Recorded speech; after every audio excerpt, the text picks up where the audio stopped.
In this video, I'm going to be giving my ranking of all the films in the Wizarding World series. So that's the Harry Potter films and the Fantastic Beasts films. I rewatched all the Harry Potter films again late last year for the series' 20th anniversary, the film series' 20th anniversary. I've seen all the Fantastic Beasts films, so I'm going to be ranking them in this video from least favorite to my favorite. Now, for some perspective, I've actually never read any of the books in these series, either series. I've only seen the movies. So if I'm not able to provide some perspective in terms of comparing the book to the film, sorry, not sorry, but I'm going to rank them anyway. So sit back, relax, and enjoy. Fantastic Beasts: The Crimes of Grindelwald from 2018. This film doesn't really live up to its title, as there's not really a whole lot of focus on Grindelwald or his crimes. Instead, the film spends an excessive amount of time on backstory and exposition for supporting characters in this poorly paced and to some degree poorly written film. And it's a shame because I thought Depp as Grindelwald was pretty good, but he just doesn't really get a whole lot of focus or as much focus as he needed in this film to leave much of an impact. There's also the issue of them really trying to force an epic narrative rather than let one naturally play out as it did across the original Harry Potter films. Besides Jude Law being really good as a young Dumbledore, there's really not a whole lot I liked about this film, and as a result, I have it as the worst or my least favorite of all the films in the Wizarding World. Fantastic Beasts and Where to Find Them from 2016. This movie has kind of an identity issue in that it doesn't know what it quite wants to be. Half of it is trying to be some kind of creature feature, basically the Harry Potter equivalent of Pokemon, and the other half is trying to tease or set up the Uprising story with Grindelwald.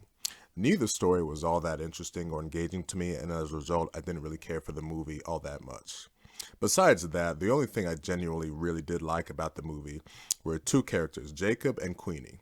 These were two really charming characters that I enjoyed watching, but besides that, yeah, not so fantastic of a movie.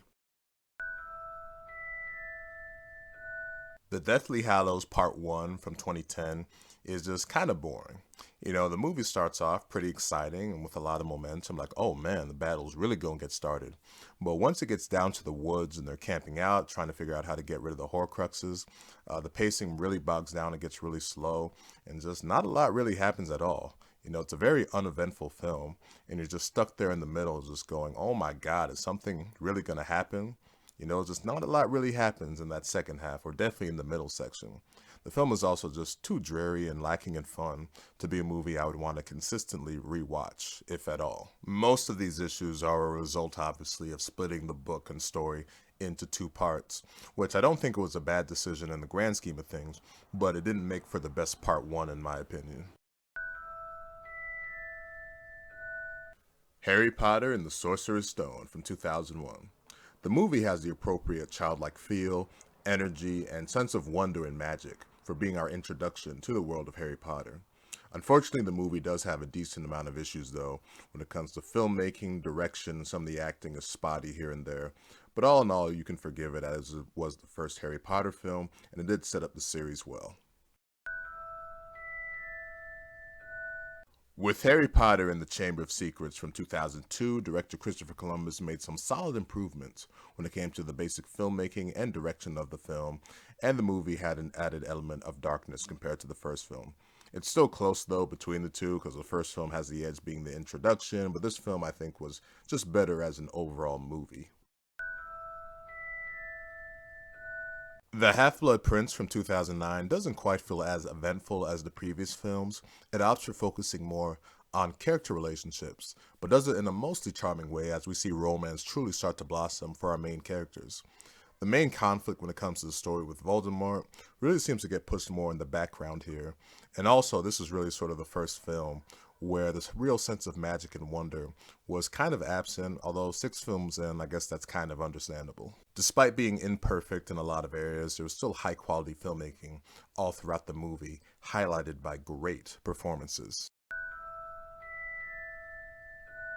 Order of the Phoenix continued the momentum from the previous film when it came to the story developing and Harry's own personal development. You know, he was no longer that naive kid wondering what the hell's going on and waiting for things to happen to him. Here, he really took the initiative to bring the battle to the dark forces and not wait for them to come to him. He also took the initiative in hooking up with cute Asian girls in this film. It's that kind of development we want to see from our stories and our characters.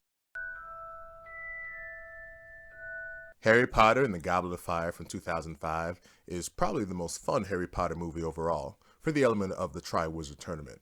You know, that whole onslaught of unique challenges made for one of the most entertaining elements of the Harry Potter movies. The film was also able to properly balance the more whimsical elements and the darker elements when it came to the story.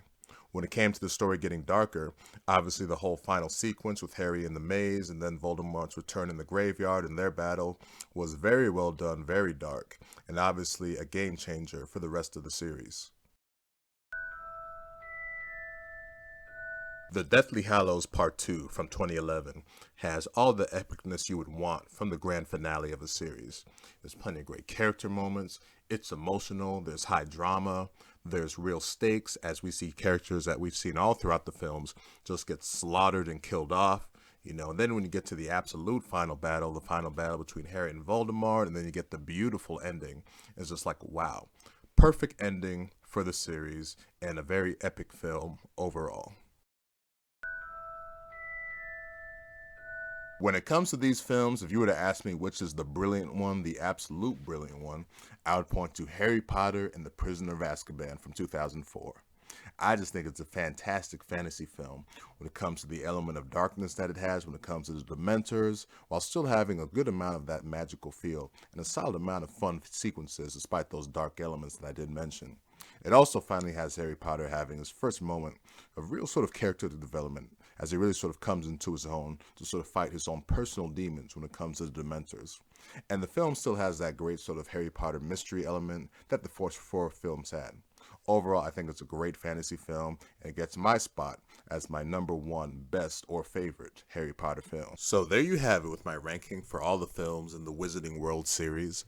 Originally, I did think I was going to go see and add the newest Fantastic Beasts film, The Secret of Dumbledore, to this list, but I realized after recently watching the Fantastic Beasts films, the previous two, I was just like, you know what? I really don't care for these movies all as much, the Fantastic Beasts movies. So I'll catch it and do a review for it when it comes on HBO Max in about 40 days or so. So that'll do it for this rankings video. If you made it to the end, thank you for watching.